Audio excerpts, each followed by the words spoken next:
Hello, addicted to paintball. This is Tyler Paul.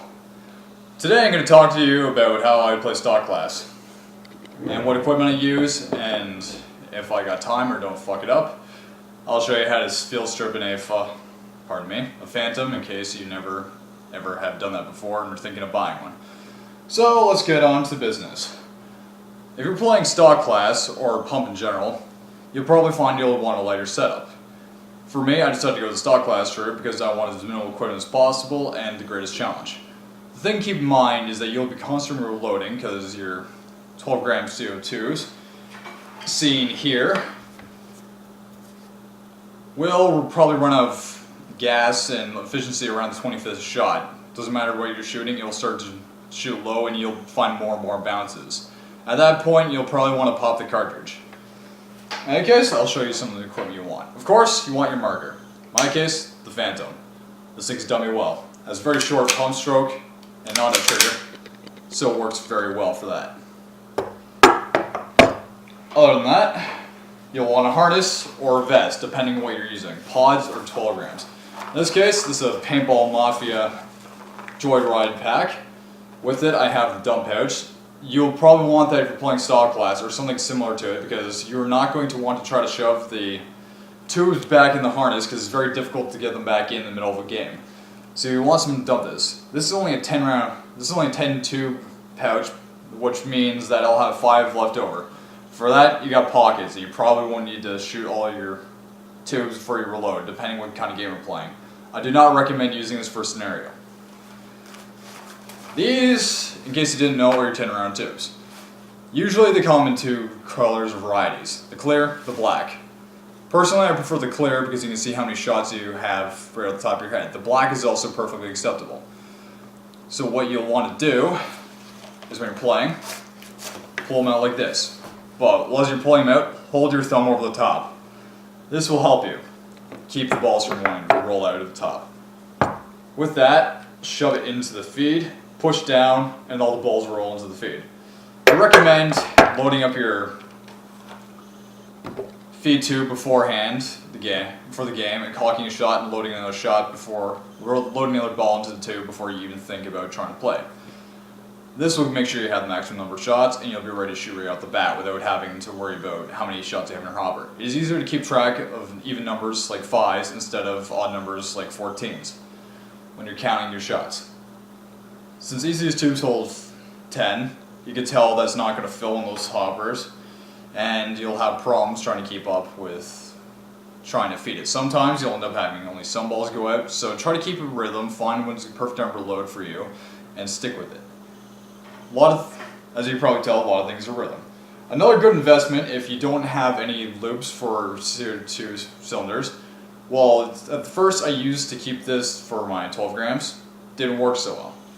So I went out to a hunting store and bought myself a $5 nylon shotgun shell harness. 12 grams stay and they don't generally fall out. Some will fall out, but it's spilt milk, and as long as you check them after every game, you shouldn't have too much of a problem.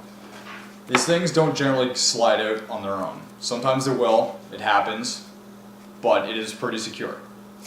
Just pull it out, and with your gun, whatever it is your shooting hand, I recommend you practice both hands equally. Just pop it in like that and screw it in tight. I'm not going to do this because pressurizing the stock class guns means you basically have to waste the CO2 cartridge and fire all your shots until the cartridge is empty. You can't just pull it off, otherwise you might hurt yourself because that's a lot of pressurized gas that wants to shoot off. And the last thing you want to do is having a little 12 gram bottle rocket poke Timmy in the eye in the staging zone.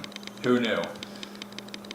Other than that, one thing I do recommend is buying a flex squeegee. I know the padded fuzzy ones are popular, but this one, it's pretty good. For a little bit you can shoot through your brakes, but I don't recommend it because when you're playing pump, accuracy is paramount. This will clear any crap out of your barrel in 1 or 2 pulls. Just shove it in your pockets, good to go. These things clean off in the bathtub, hose it down, whatever you'll want. It's pretty simple. A rag will do in a field in a pinch. I also like to have full gloves. These are 06 Evo gloves. I didn't cut off the fingers because I like having the full protection and I feel just fine with it. Also because, in case you didn't notice on my Phantom, I do not have a trigger shoe. This adds a little bit extra pressure on the Phantom, pardon me, my finger, but it's all good. As long as you're wearing gloves, it's all good.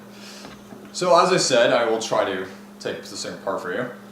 What you do is you you will have to unscrew these. Make sure it's unpressurized. Otherwise, you're asking for Timmy to lose an eye again. You remember that story? I probably really tightened this crap up, so bear with me. Well, this is embarrassing. Because of bad experience earlier on, I sometimes end up using some pliers to tighten them, because the first couple times I play with the Phantom, just cutting myself off, the first screw will not come out all the way.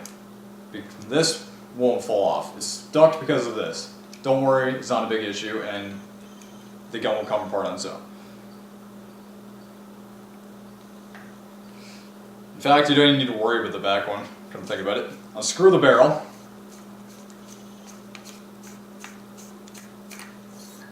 Sorry, it's a little bit dirty, but I had to hastily clean after my last game.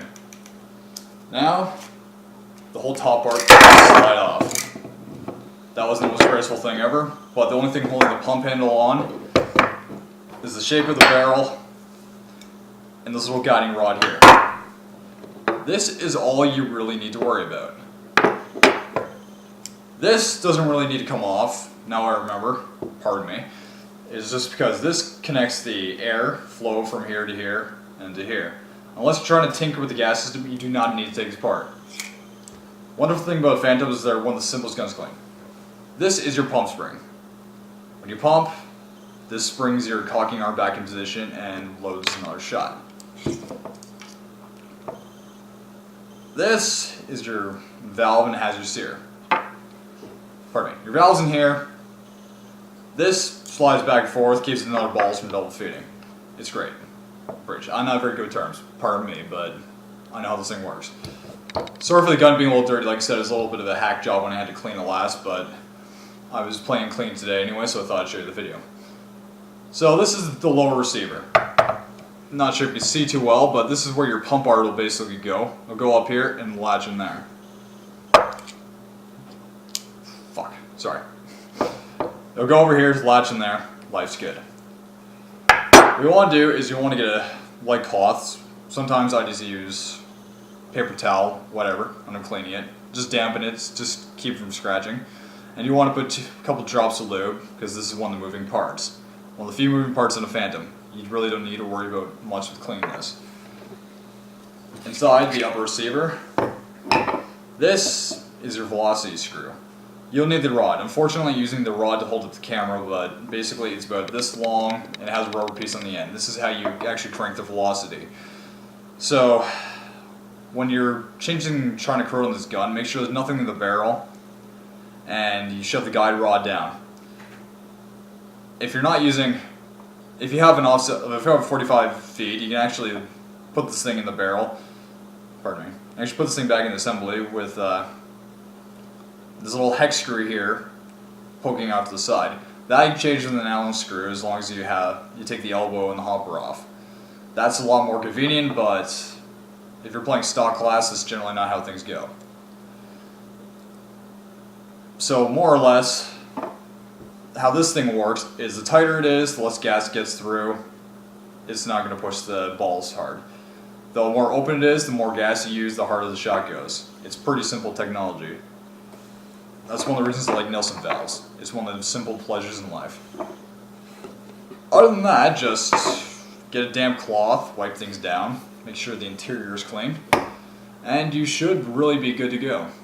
It takes just a few minutes to clean this thing, and it takes a few practice tries to put this thing back together and reassemble it again. You really don't have much of a problem. Since I'm not trying to keep this video too long, I'm planning on cleaning it. I'm not going to reassemble it because you basically reverse the steps. The thing just pops apart, slides together. One thing you just want to make sure of is with your lower assembly to make sure that the guiding arm is back in place here. Life is good. Honky dory. Anyways, I'm not exactly the most expert tech in the world. I just kind of go as is. Plus, talking to a camera is the weirdest thing ever. Hope you learned something. Have fun, play safe, and try not to shoot each other's eyes out. I'll see you guys in the forums.